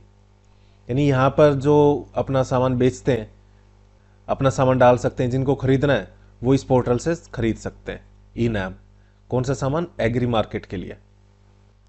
हरियाणा राज्य कृषि विपणन बोर्ड ने हरियाणा ग्रामीण आजीविका मिशन की हेल्प से किसानों और मजदूरों को 10 रुपए में, ये किरायती दर है 10 रुपए में, दोपहर का भोजन उपलब्ध करवाने के लिए 25 मंडियों में अटल किसान मजदूर कैंटीन स्थापित की है। इस कैंटीन में क्या होता है? अटल किसान मजदूर कैंटीन। किनके लिए है ये जो मजदूर होते हैं या जो किसान आते हैं मंडियों में सामान बेचने के लिए अपना, वहां पर उनको 10 रुपए में दोपहर का भोजन उपलब्ध करवाया जाता है। किसकी हेल्प से? हरियाणा राज्य कृषि विपणन बोर्ड ने स्टार्ट करवाया है। किस स्कीम के अंडर, किस मिशन के अंडर? हरियाणा ग्रामीण आजीविका मिशन। और इसकी पहली कैंटीन की शुरुआत हमारे मुख्यमंत्री जी ने की थी करनाल मंडी से 29/12/2019 को। उद्योग, विद्युत, सड़कें एवं परिवहन। हरियाणा राज्य सरकार ने राज्य के विकास को बढ़ावा देने के लिए Haryana enterprise and employment policy 2020 1/1/2021 से लागू की है, HEEP 2020। इसका उद्देश्य क्या है? राज्य में विकास को बढ़ावा देना। कैसे? जो MSME एंटरप्राइजेज होते हैं, माइक्रो स्मॉल मीडियम एंटरप्राइजेज, उनको सब्सिडी देनी, इजीली लोन देना, इंसेंटिव देने, उनको इस तरह की फैसिलिटीज देनी जिससे उनका विकास हो। हरियाणा के MSME का विकास होगा तो हरियाणा का विकास होगा। आजकल इलेक्ट्रिक व्हीकल काफी चल रहे हैं, तो इलेक्ट्रिक व्हीकल पॉलिसी बनाई है 2022, ये लागू की गई है। एक योजना थी राज्य व्यापार सुधार कार्य योजना 2020। इसके मूल्यांकन में भाग लिया था काफी राज्यों और संघ शासित प्रदेशों ने। इनके बीच 2022 में ease of doing business ranking जारी हुई थी, जिसमें हरियाणा ने टॉप अचीवर का दर्जा हासिल किया। Ease of doing business ranking में हरियाणा कौन सा दर्जा हासिल किया? टॉप अचीवर्स का। भारत सरकार ने 2022 को 13/10/2022 को, एग्जैक्ट डेट याद रखने की जरूरत नहीं है, मेन है कि जो logistic ease across different state LEADS की रैंकिंग में हरियाणा को टॉप अचीवर्स का दर्जा दिया है। हरियाणा में 2 फरवरी 2017 को single roof mechanism Haryana enterprise promotion centre की स्थापना की गई थी। इन्वेस्टर को जो भी फैसिलिटी चाहिए होती है एक ही ऑफिस के अंडर, सिंगल रूफ मैकेनिज्म, यानी एक ही ऑफिस में एक ही छत के नीचे जो इन्वेस्टर हैं उनको सारी सुविधाएं मिल जाती हैं। मारुति सुजुकी इंडिया लिमिटेड ये जो कार बनाती है, साथ ही सुजुकी मोटरसाइकिल जो 2 पहिया वाहन होते हैं वो बनाते हैं, इसके लिए अपनी फैक्ट्री MIT खरखोदा में बनाएंगे जो सोनीपत में है। इंडस्ट्रियल एस्टेट पानीपत में पॉलिस्टर चिप्स के निर्माण के लिए यूफ्लेक्स लिमिटेड परियोजना की शुरुआत की है। 310 करोड़ रुपए की निश्चित पूंजी निवेश के साथ IMT रोहतक में दूध और दुग्ध उत्पादों को पैक करने के लिए स्वच्छ पॉलीफिल्म के निर्माण करने की परियोजना की शुरुआत की है। IMT रोहतक में फुटवियर क्लस्टर या इसको बोले फुटवियर पार्क स्थापित किया जा रहा है। अभी एक फुटवियर पार्क बहादुरगढ़ में है। दिल्ली से सटा हुआ एरिया कुंडली, मानेसर और पलवल, इनको आपस में KMP एक्सप्रेसवे से कनेक्ट किया जा रहा है, जिसकी लंबाई है 135 किलोमीटर। हरियाणा सरकार दिल्ली मुंबई औद्योगिक गलियारा योजना, दिल्ली मुंबई इंडस्ट्रियल कॉरिडोर के सहयोग से नारनौल जो महेंद्रगढ़ में, वहां पर integrated multi modal logistic hub विकसित कर रही है। Integrated multi modal logistic hub यानी जहां पर सामान रखने की सुविधा हो, एक जगह से दूसरी जगह ले जाने के लिए सुविधा हो, जैसे रेलवे के थ्रू, सड़क के थ्रू या फिर प्लेन के थ्रू, उसको integrated multi modal logistic hub कहते हैं। हरियाणा सरकार ने राज्य के भौतिक और सामाजिक बुनियादी ढांचे की योजना बनाने के लिए पीएम गति शक्ति को अपनाया है। पीएम गति शक्ति क्या है? ये भारत में जो बुनियादी ढांचे हैं, जो इंफ्रास्ट्रक्चर है और जो कनेक्टिविटी है, उनको बेहतर करने के लिए ये योजना है। नेक्स्ट है हरियाणा खादी व ग्रामोद्योग बोर्ड। इसकी स्थापना 1969 को हुई थी, 19/2/1969 को। हरियाणा खादी ग्रामोद्योग बोर्ड का मुख्यालय पंचकुला में है और इसका दूसरा आउटलेट फरीदाबाद में शुरू किया गया है। हरियाणा खादी ग्रामोद्योग बोर्ड की एक योजना है हरित योजना। इसके तहत हरियाणा कृषि उद्योग निगम लिमिटेड, इनके आउटलेट पर हरियाणा खादी ग्रामोद्योग बोर्ड का सामान रखा जाएगा, इनके उत्पाद को बेचने की व्यवस्था की है। खान एवं भूविज्ञान विभाग ई रवाना सिस्टम स्टार्ट किया गया है राज्य में सभी जिलों में 1/1/2020 से। ये इलीगल माइनिंग पर नजर रखने के लिए स्टार्ट किया गया है। और हरियाणा के मुख्यमंत्री ने 13/9/2023 को हरियाणा खान एवं भूविज्ञान सूचना प्रणाली पोर्टल, इसकी शुरुआत की थी। Haryana mining and geology information system. ऊर्जा विद्युत, इसके बारे में डिस्कस करते हैं। 15/9/2023 को राज्य की कुल उपलब्ध स्थापित क्षमता थी 14,026.68 मेगावाट। हरियाणा इतने मेगावाट बिजली उत्पादित करता है। हरियाणा में बिजली उपभोक्ता 2001 और 2 में 35,44,380 थे, जो 2023-24 में बढ़कर, ये सितंबर 2023 तक की गिनती है, 78,13,955 हो गए। और 2022 से इससे एक साल पहले की बात करें तो ये थे 76,64,875। देखो एग्जैक्ट याद रखने की जरूरत नहीं है, जैसे कि हर बार कहता हूँ। 2001-2 में कितने थे? 35.5 लाख। 2023 में कितने हो गए हैं? 23-24 में 78 लाख। उससे पहले कितने थे? 76.5। कितने बढ़े? 1.5 लाख बढ़ गए। हरियाणा में 1967-68 में प्रति व्यक्ति बिजली की खपत 57 यूनिट थी, जो 2022-23 में 2,272 यूनिट हो गई है। 2020-21 के इंटीग्रेटेड रेटिंग वर्ष में 10वीं इंटीग्रेटेड रेटिंग आई थी, जिसमें हरियाणा डिस्कॉम, उत्तरी हरियाणा बिजली वितरण निगम और दक्षिण हरियाणा बिजली वितरण निगम को ए और A+ की रेटिंग मिली है। दक्षिण को तो मिली है A+ की और उत्तरी हरियाणा को A की। बिजली वितरण निगम की बात हो रही है। सभी राज्य स्वामित्व वाली डिस्कॉम में, यानी बिजली का वितरण करते हैं और जिनका स्वामित्व राज्य सरकारों के पास है, उसमें हरियाणा राज्य गुजरात के बाद पूरे देश में दूसरे स्थान पर रहा है। पहले पर गुजरात और सेकंड पर हरियाणा। म्हारा गांव जगमग गांव योजना के तहत 2016 में 105 गांव में 24 घंटे बिजली की सप्लाई की गई थी, जो सितंबर 2023 में बढ़कर 5,792 गांवों तक पहुंच गई है। नवीन और नवीनीकरण ऊर्जा। हरियाणा में किसानों को सिंचाई के लिए ऊर्जा की आवश्यकता होती है। पहले किसका यूज करते थे? डीजल पंप का, पर उसको सोलर पंप से बदलने के लिए नवीन एवं नवीनीकरण ऊर्जा विभाग पीएम कुसुम योजना है, उसके सिंचाई उद्देश्यों के लिए 75% सब्सिडी, 75% सब्सिडी केंद्र और राज्य सरकार दोनों मिलकर देंगे। इसके साथ 3 HP और 10 HP तक के ऑफ ग्रिड सौर जल पंप प्रदान करने की योजना चला रहा है। कौन चला रहा है? नवीन एवं नवीकरणीय ऊर्जा विभाग। किस योजना के अंडर? पीएम कुसुम योजना के साथ। पीएम कुसुम योजना का पूरा नाम क्या है? प्रधानमंत्री किसान ऊर्जा सुरक्षा एवं उत्थान महाअभियान। सिंपल आ जाएगा। पीएम कुसुम योजना किस लिए है? खेती के लिए सोलर पंपों का यूज करने को बढ़ावा देने के लिए। जो किसान है वो डीजल पंपों की बजाय सोलर पंप का यूज करें। राज्य में वर्ष 2021-20 से 2022-23 तक 50,230 सोलर पंप लगाए जा रहे हैं। किस स्कीम के तहत? पीएम कुसुम योजना के तहत। हरियाणा इस कार्यक्रम को लागू करने वाला देश का दूसरा सर्वश्रेष्ठ प्रदर्शन करने वाला राज्य है। हरियाणा जैव ऊर्जा नीति 2018 को शुरू की गई थी। इसके तहत जो बायोमास है उसको बढ़ावा देना है, जैव ईंधन को, जैसे गन्ने का यूज करके इथेनॉल बनाना, उसको पेट्रोल में यूज करना जिससे पेट्रोल पर निर्भरता कम हो। इस टाइप से जो ईंधन होगा उसके यूज को बढ़ावा देना, जैव मास के यूज को। राज्य लोक निर्माण विभाग, भवन एवं सड़कें, इसके अंतर्गत सड़कों का नेटवर्क, इसके बारे में डिस्कस करते हैं। 2023 तक की है ये, 31/10/2023 तक का डाटा है, जिसमें उच्च मार्ग में जो राज्य का पीडब्ल्यूडी के अधीन आते हैं उसकी तो 330 किलोमीटर की लंबाई है, और एनएचएआई के under, national highway authority of India, इसके अधीन 3061 किलोमीटर की सड़कें हैं राष्ट्रीय उच्च मार्ग में, और राज्य उच्च मार्ग 1659 किलोमीटर का है। मुख्य जिला सड़कें की बात करें तो 1375 किलोमीटर की है, और बाकी जो दूसरी जिला सड़कें हैं, बाकी जो अन्य बच गई है, वो 24,997 किलोमीटर की है।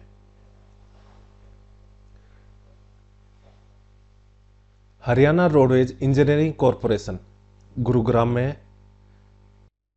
भारत सरकार ने निर्देश दिए थे ओपन लूप टिकटिंग सिस्टम, इसको लागू करने वाला हरियाणा देश का पहला राज्य है। जिनकी उम्र 60 साल से ऊपर की है उनके लिए हरियाणा में टिकट में 50% की छूट है हरियाणा रोडवेज में, और छात्राओं को इनको अपने घर से जो प्रशिक्षण संस्थान है वहां तक जाना होता है तो इनके लिए मुफ्त टिकट की सुविधा है।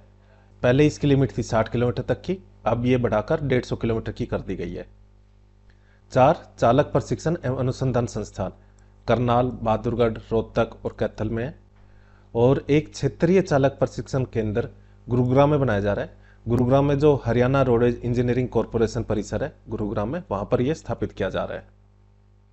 हरियाणा में 11 स्थानों पर यह करनाल, यमुनानगर, सोनीपत, नूंह, फरीदाबाद, रेवाड़ी, कैथल, रोहतक, बहादुरगढ़, पलवल और भिवानी, यहाँ पर एडीटीटी स्वचालित driving test track, automated driving test track स्थापित किए जा रहे हैं। इसमें सेंसर्स का यूज होगा और जो कैमरे हैं उनका यूज होगा, जिससे जो ड्राइवर हैं उनकी स्किल का आइडिया लगेगा, यानी किसी आदमी की, किसी ह्यूमन की इंटरवेंशन की जरूरत नहीं रहेगी।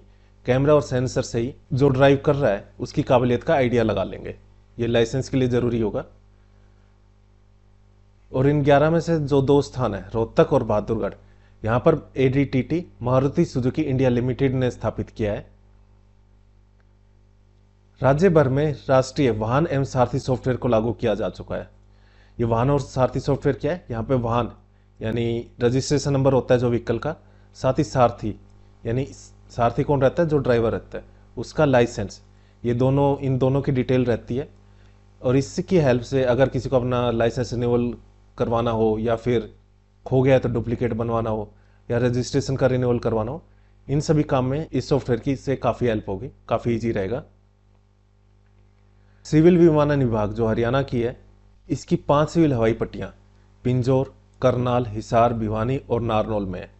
इसके अलावा 2 फ्लाइंग प्रशिक्षण केंद्र करनाल और पिंजौर में स्थित है, जहाँ जो भी लड़के लड़कियां हैं वो उनको फ्लाइंग का प्रशिक्षण दिया जाता है।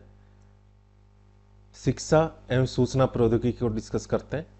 मिड डे मील योजना है, ये एक सेंट्रल स्पॉन्सर्ड स्कीम है, यानी सेंट्रल इसके लिए खर्चा करती है, केंद्र प्रायोजित योजना।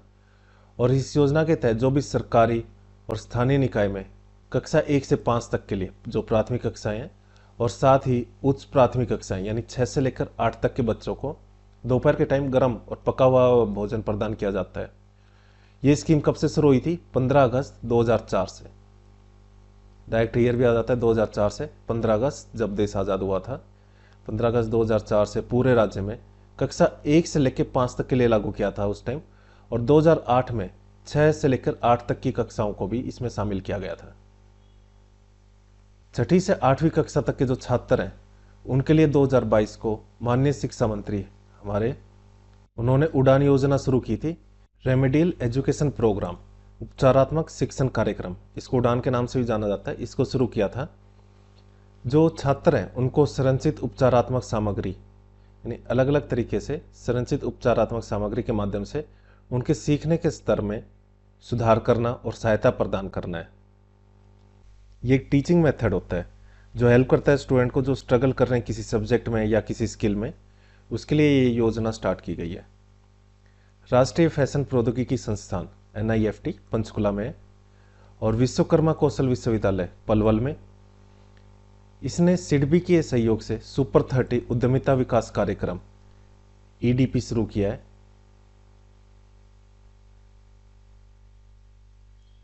जन सहायक मोबाइल ऐप या फिर जन सहायक हेल्प मी मोबाइल ऐप, ये एक मोबाइल प्लेटफॉर्म है जिसमें नागरिकों को सरकार की सारी सुविधाएं इसी एक ऐप पर मिल जाएगी। अंत्योदय सरल पोर्टल, ये जो भी सरकारी योजनाएं हैं हमारे गरीबों के लिए हरियाणा के, उनको डिजिटली समाधान प्रदान करता है। इसमें जो सरकारी सेवाएं हैं उनकी डिलीवरी यानी उनका जो वर्क है उसकी कैपेसिटी और जो स्पीड है वो काफ़ी बढ़ जाती है। हरियाणा में ई विधान एप्लीकेशन 8 अगस्त 2022 से लॉन्च की गई थी।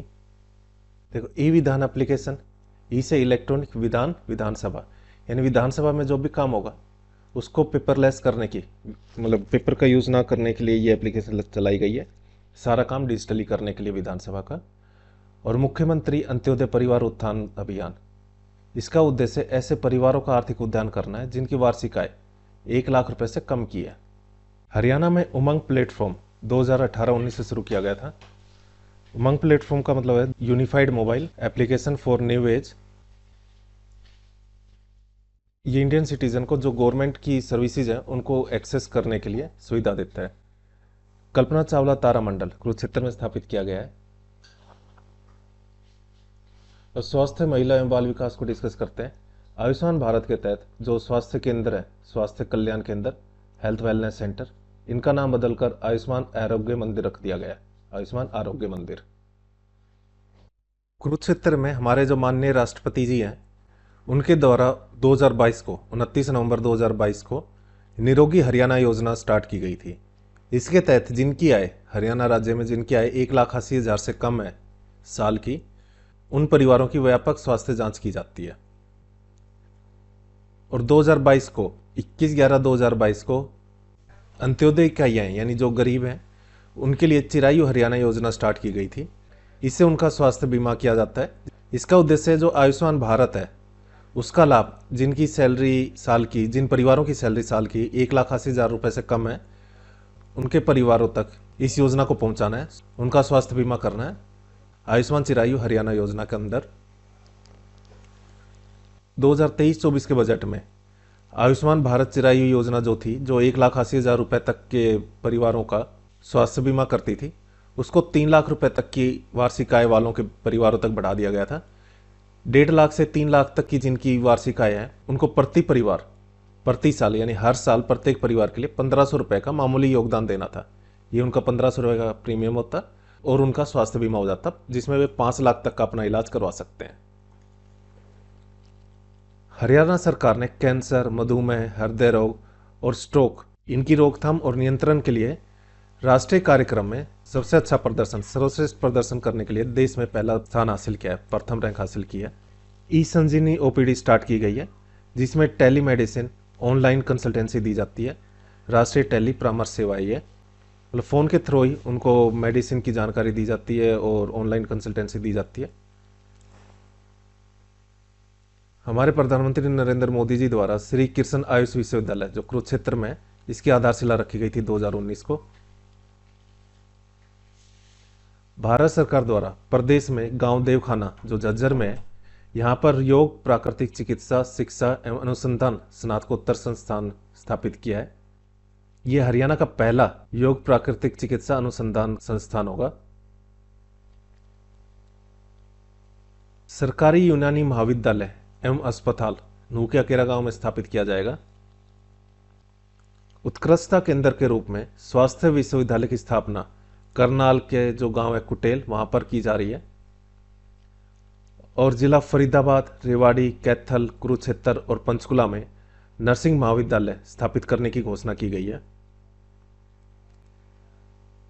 विकास एवं पंचायत विभाग, हरियाणा का जो विभाग है विकास एवं पंचायत विभाग, उसके द्वारा जो 10,000 से ज़्यादा की जनसंख्या वाले गांव हैं वहां पर सीवरेज प्रणाली प्रदान करने के लिए महाग्राम योजना के नाम से एक योजना स्टार्ट की गई है। वहां पर सीवरेज सिस्टम लगाया जाएगा मल निकासी के लिए। प्रधानमंत्री नरेंद्र मोदी ने 22 जनवरी 2015 को पानीपत से बेटी बचाओ बेटी पढ़ाओ कार्यक्रम की शुरुआत की थी। कब की थी? कई बार क्वेश्चन आ चुका है ये। बेटी बचाओ बेटी पढ़ाओ की शुरुआत हमारे प्रधानमंत्री जी ने कहां से की थी? पानीपत से। कब? 2015 से, 22 जनवरी 2015 से। हरियाणा में शिशु लिंग अनुपात दर यानी चाइल्ड सेक्स रेशियो जो 2011 की जनगणना के अनुसार 830 था, वो 2023 में बढ़कर 916 पहुंच गया है। काफ़ी सुधार हुआ हमारे यहाँ चाइल्ड सेक्स रेशियो में। भारत सरकार ने 1/1/2017 से इंदिरा गांधी मातृत्व सहयोग योजना, इसका नाम बदलकर प्रधानमंत्री मातृत्व वंदना योजना कर दिया है। इस योजना में जो गर्भवती महिलाएं हैं और दूध पिलाने वाली जो माताएं हैं, उनके स्वास्थ्य का ध्यान रखा जाएगा, उनके पोषण में सुधार लाने में इस योजना के तहत मदद की जाएगी। इस योजना के तहत गर्भवती महिलाएं और दूध पिलाने वाली माताओं को 5,000 रुपए की राशि 3 किस्तों में दी जाती है। 2022 से इस स्कीम का लाभ गर्भवती महिलाओं की पहली 2 जीवित संतानों पर दिया जाता है और योजना की शर्तों को पूरा करते हुए पहले बच्चे के मामले में 5,000 रुपए की राशि 2 किस्तों में और दूसरे बच्चे के लिए 1 किस्त में बच्चे के जन्म के बाद 6,000 रुपए दिए जाते हैं। बस शर्त क्या है कि दूसरा बच्चा लड़की हो। जो महिलाएं हिंसा से पीड़ित हैं, उनको चरणबद्ध तरीके से एक छत के नीचे ही सभी सुविधाएं दी जाती हैं, जैसे चिकित्सा सुविधा, पुलिस सहायता, कानूनी सहायता और मानसिक और सामाजिक काउंसिल, क्योंकि उत्पीड़न होता है तो काफ़ी मानसिक ठेस भी पहुंचती है उसके लिए, और उनको अस्थायी आवासीय सहायता प्रदान की जाती है। इसके लिए वन स्टॉप केंद्र यानी वन स्टॉप सेंटर सखी की स्थापना की गई है। हरियाणा सरकार ने आपकी बेटी हमारी बेटी योजना की शुरुआत की है। ये योजना 2015 में शुरू की गई थी। जो हमारा लिंगपात घट रहा है उसकी समस्या को कम करने के लिए और लड़की के जन्म में समाज की सोच को बदलने के लिए ये योजना की शुरुआत की गई थी। इस योजना के तहत जो अनुसूचित जाति हैं या गरीब परिवार है, उनको पहली बेटी के जन्म पर तो 21,000 रुपये और बाकी सभी वर्गों के लिए दूसरी बेटी के जन्म पर 21,000 रुपये की राशि दी जाती है। अब हरियाणा सरकार द्वारा तीसरी बेटी के जन्म पर भी ये लाभ देने का प्रावधान किया गया है। हरियाणा कन्या कोष राज्य में मार्च 2015 को बालिकाओं और महिलाओं के विकास और उन्नति के लिए गठित किया गया है। हरियाणा सुकन्या समृद्धि खाता योजना 2015 को चलाई गई थी, 22/1/2015 को। इस योजना के तहत जब बालिका जन्म लेती है तो उसके जन्म से लेकर 10 साल की आयु तक खाता खोला जा सकता है। पोषण अभियान प्रधानमंत्री नरेंद्र मोदी जी ने 2018 को राजस्थान के झुंझुनू जिले से शुरू किया था। इसका लक्ष्य है 0 से 6 साल आयु की जो बच्चियां हैं, किशोरियां या गर्भवती महिलाएं हैं या जो स्तनपात करने वाली माताएं हैं, उनके पोषण में सुधार करना, उनको कुछ रुपए देना और खाने के लिए अनाज देना। और पोषण अभियान हरियाणा में सभी जिलों में लागू है। समेकित बाल संरक्षण योजना ये एक अम्ब्रेला योजना है, यानी इसके अंदर काफ़ी सारी योजनाएं हैं इसी एक योजना के अंदर, जिसके तहत ज़रूरतमंद बच्चों की देखरेख और कानून का उल्लंघन करने वाले किशोरों से संबंधित अलग अलग योजनाओं को कवर किया गया है। अब डिस्कस करते हैं पॉइंट को, पंचायती राज एवं ग्रामीण एवं शहरी विकास। हरियाणा स्वर्ण जयंती महाग्राम योजना को 10,000 या उससे ज़्यादा आबादी वाले गांवों में सीवरेज सिस्टम बिछाया जाता है। किस योजना के तहत? हरियाणा स्वर्ण जयंती महाग्राम योजना के तहत। अब तक कुल 131 से ज़्यादा गांवों को इस महाग्राम योजना में शामिल किया जा चुका है। श्यामा प्रसाद मुखर्जी रर्बन योजना, इस योजना में जो अर्बन यानी जो शहरों की फैसिलिटीज़ है वो रूरल एरियाज़ में दी जाती हैं, जैसे सड़कें, स्ट्रीट लाइट, सीवरेज सिस्टम, इस टाइप की सुविधाएं, पार्क हो गए। शहरी स्थानीय निकाय विभाग नगर निगम अधिनियम 1994 नगर पालिका। वर्तमान में राज्य में कितनी नगर पालिकाएं हैं? 88 हैं, जिनमें से 11 नगर निगम है, 23 नगर परिषद और 54 नगर समितियां हैं। हरियाणा ने स्वच्छ सर्वेक्षण 2022 में 100 से कम शहरी निकायों वाले राज्यों की श्रेणी में, क्योंकि हरियाणा में कितनी है? 88 है, तो 100 से कम शहरी निकाय वाले राज्यों की श्रेणी में 5वां स्थान प्राप्त किया है। किसमें? स्वच्छ सर्वेक्षण में। जो नगर पालिका है बावनी खेड़ा, इसको 15,000 से 25,000 की और धारवेड़ा को 25,000 से 50,000 आबादी वाले शहरों की श्रेणी में जो स्वच्छता सर्वेक्षण हुआ था 2022 में, इसमें नॉर्थ जोन में तिरुगति शहर के लिए सम्मानित किया गया है। कचरा मुक्त शहर की 3 स्टार रेटिंग के तहत स्वच्छ सर्वेक्षण 2022 में जो गुरुग्राम का नगर निगम है और जो रोहतक का है, इसको रखा गया है 3 स्टार रेटिंग के तहत। अटल नवीनीकरण और शहरी परिवर्तन मिशन अमृत, इसको 2015 में शुरू किया गया था। AMRUT, Amrut, Atal mission for rejuvenation and urban transformation. Simple सा है, इसका मतलब समझ लेना, जो भी शहर है उनमें पानी की सप्लाई अच्छे से करना, सीवरेज सिस्टम नेटवर्क तैयार करना, ताकि उनका ट्रांसफॉर्मेशन हो जाए जो अर्बन एरियाज हैं। शहरी विकास मंत्रालय की शर्तों के मुताबिक हरियाणा में 2 शहरों को स्मार्ट सिटी के रूप में विकसित करने का निर्णय लिया है। विकसित किया जाएगा स्मार्ट सिटी के रूप में, किनको? फरीदाबाद और करनाल। 2020-21 में जब मुख्यमंत्री मनोहर लाल खट्टर जी ने अपना राज्य बजट का भाषण दिया था, उस दौरान मेरा शहर सर्वोत्तम शहर योजना की घोषणा की थी और इसमें 1000 करोड़ रुपए आवंटित करने की घोषणा की गई थी। PM स्वनिधि योजना भारत सरकार द्वारा 2020 को 1 जून 2020 को उन विक्रेताओं के लिए शुरू की थी जो पथ विक्रेता हैं, जो मतलब रेहड़ी चलाते हैं, जिनका कोरोना की जो 2 वेव आई थी उस दौर में रेहड़ी फड़ी व्यवसाय प्रभावित हुआ था। उनके लिए PM स्वनिधि योजना, इसके तहत उनको लोन दिया जाता है कम ब्याज पर। हाउसिंग बोर्ड हरियाणा की स्थापना 1971 में की गई थी। अब सामाजिक क्षेत्र की जो योजनाएं उनको डिस्कस करते हैं।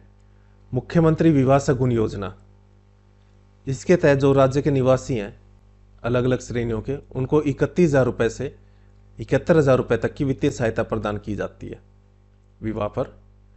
और डॉक्टर BR अम्बेडकर आवास नवीनीकरण योजना, इसके अंतर्गत सभी वर्गों के व्यक्तियों को जिनकी आय 1,80,000 रुपए तक की है, उनको घर की मरम्मत के लिए 80,000 रुपए की अनुदान राशि दी जाती है।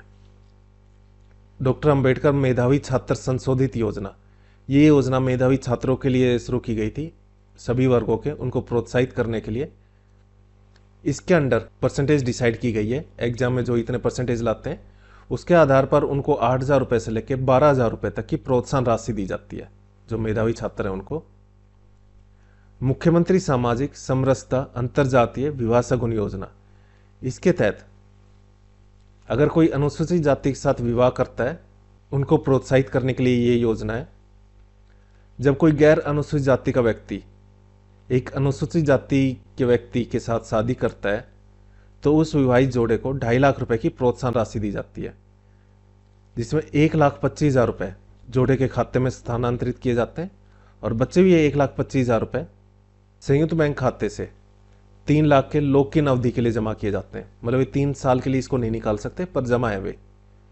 ये इसलिए किया जाता है ताकि कोई ये नहीं कि डिवोर्स ले ले उसके बाद इन रुपए के लालच में शादी कर ले। वृद्धावस्था पेंशन 3,000 रुपए हो गई है 2024 से। और वृद्धावस्था सम्मान भत्ता योजना की तर्ज पर ही जिन परिवारों में केवल लड़की या लड़कियां ही हैं उनके लिए 2006 से लाडली सामाजिक सुरक्षा भत्ता योजना शुरू की गई थी।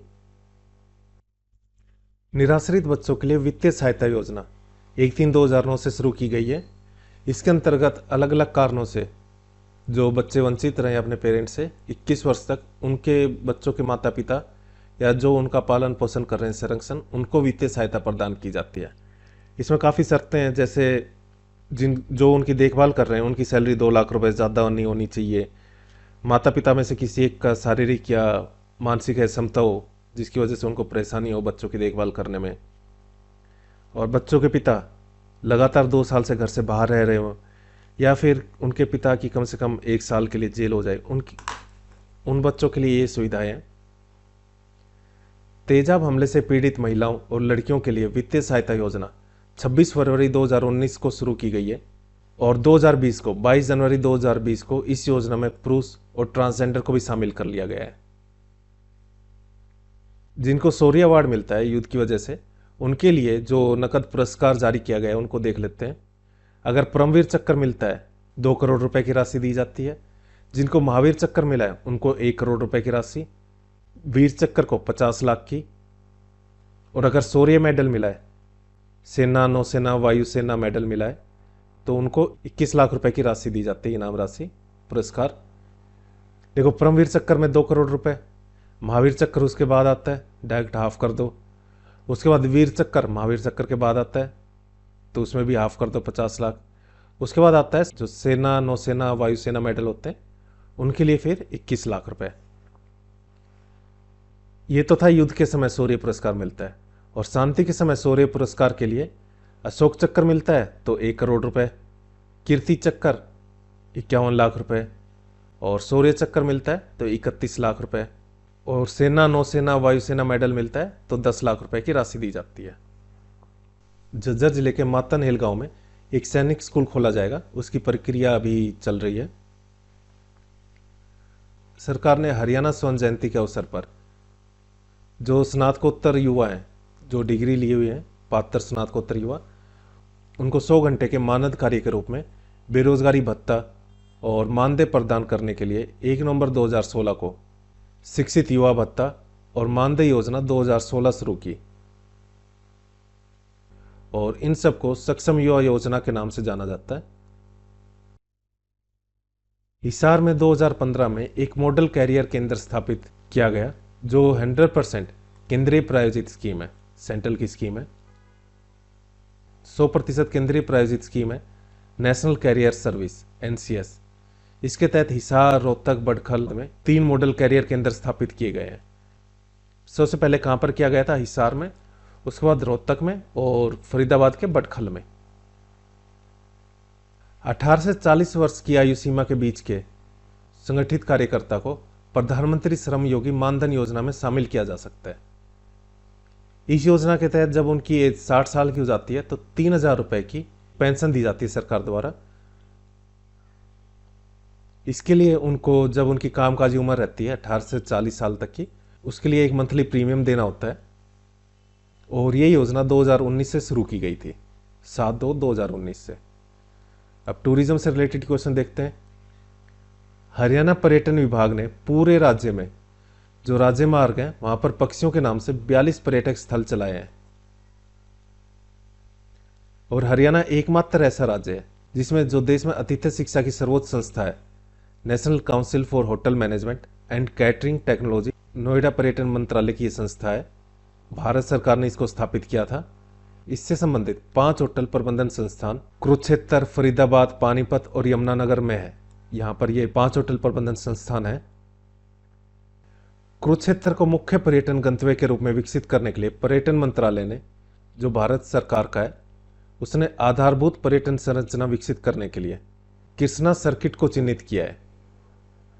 एक सर्किट होगा कृष्णा सर्किट, उसको चिन्हित किया है। इस परियोजना में जो ब्रह्म सरोवर है, ज्योतिसर सरोवर, नरकतारी, सन्नीत सरोवर, इसके अलावा और भी जो पर्यटन स्थल हैं उनको विकसित किया जाएगा। गुरुग्राम और नूह जिले में अरावली सफारी पार्क विकसित करने का प्रस्ताव तैयार किया गया है। अरावली सफारी पार्क गुरुग्राम और नूह में, वहां पर जो 10,000 एकड़ की भूमि है वहां पर ही स्थापित किया जाएगा। आम मेला यादवेंद्र गार्डन में लगता है, पिंजौर में है। यहाँ पर जो जुलाई का पहला सप्ताह है उसके अंत में आम मेले का वार्षिक आयोजन किया जाता है।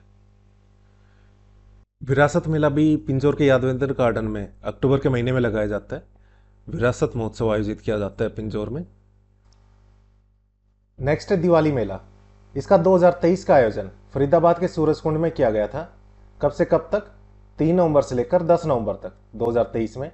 और इसका आयोजन किया था हरियाणा सरकार का जो पर्यटन विभाग है उसने, मुख्यमंत्री के आदेश पर।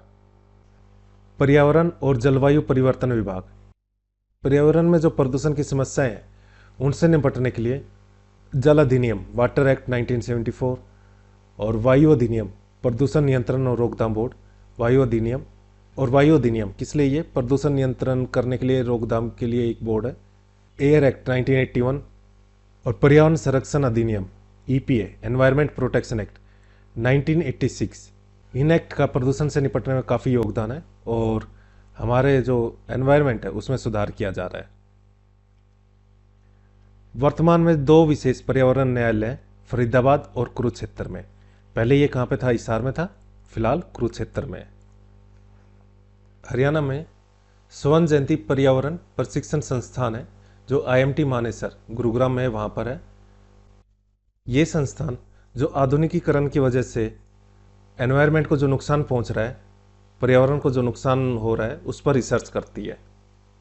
हरियाणा सरकार ने प्रदूषण नियंत्रण, कहाँ का प्रदूषण नियंत्रण? जल और वायु का, और प्राकृतिक संसाधनों के संरक्षण आदि पर आम जनता के मध्य जागरूकता लाने के लिए पुरस्कार की घोषणा की है प्रोफेसर दर्शन लाल जैन राज्य पर्यावरण संरक्षण पुरस्कार।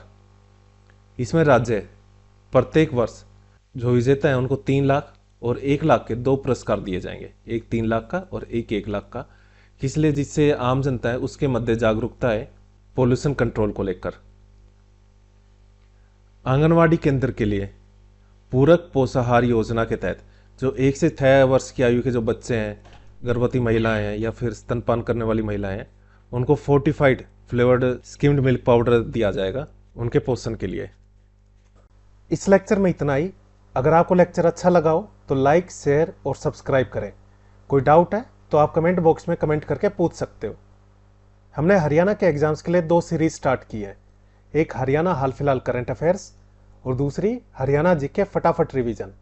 ये आपके हरियाणा के जो भी एग्जाम्स हैं, चाहे वो CET हो, HTET या फिर HCS, इन सभी एग्जाम्स में काफ़ी हेल्प करेगी। इनकी PDF भी अवेलेबल है। हरियाणा हाल फिलहाल करंट अफेयर्स की PDF 39 रुपीज़ की है। इसमें आपको 2024 का कंप्लीट करंट अफेयर्स प्लस 2025 के मंथली करंट अफेयर मिलेंगे, जब तक आपका CET 2025 का प्री नहीं हो जाता। ये सभी करंट अफेयर आपको टॉपिक वाइज और मैप के साथ अरेंज होंगे, जिससे आपको याद करने में काफ़ी आसानी होगी, साथ ही लंबे टाइम तक याद रहेगा। ऐसे ही हरियाणा जीके फटाफट रिवीजन, जैसा नाम है वैसा काम है, इसकी PDF सिर्फ 35 पेज की है और हरियाणा जीके के सभी इंपॉर्टेंट पॉइंट्स टॉपिक और मैप के साथ कवर है। आपको हरियाणा जीके का रिवीजन करना है या फिर टाइम कम है और हरियाणा जीके कंप्लीट करनी है, उसके लिए काफ़ी हेल्प करेगी आपकी ये PDF। इस PDF का प्राइस 29 रुपीज़ है, 29 रुपये, और अगर आप ये दोनों लेते हो तो प्राइस होगा 49 रुपये। इसके लिए आपको करना क्या है, ये जो नंबर है 9958049906, इस पर भीम, गूगल पे, फ़ोनपे या पेटीएम के थ्रू UPI कर देना है और उसका स्क्रीनशॉट व्हाट्सएप करके इसी नंबर पर सेंड कर देना है। इसके बाद हम उस पर PDF सेंड कर देंगे। और कोई डाउट है तो आप इसी नंबर पर 9958049906 इस पर व्हाट्सएप करके पूछ सकते हो। इस लेक्चर में इतना ही। Thank you. जय हिंद, जय भारत।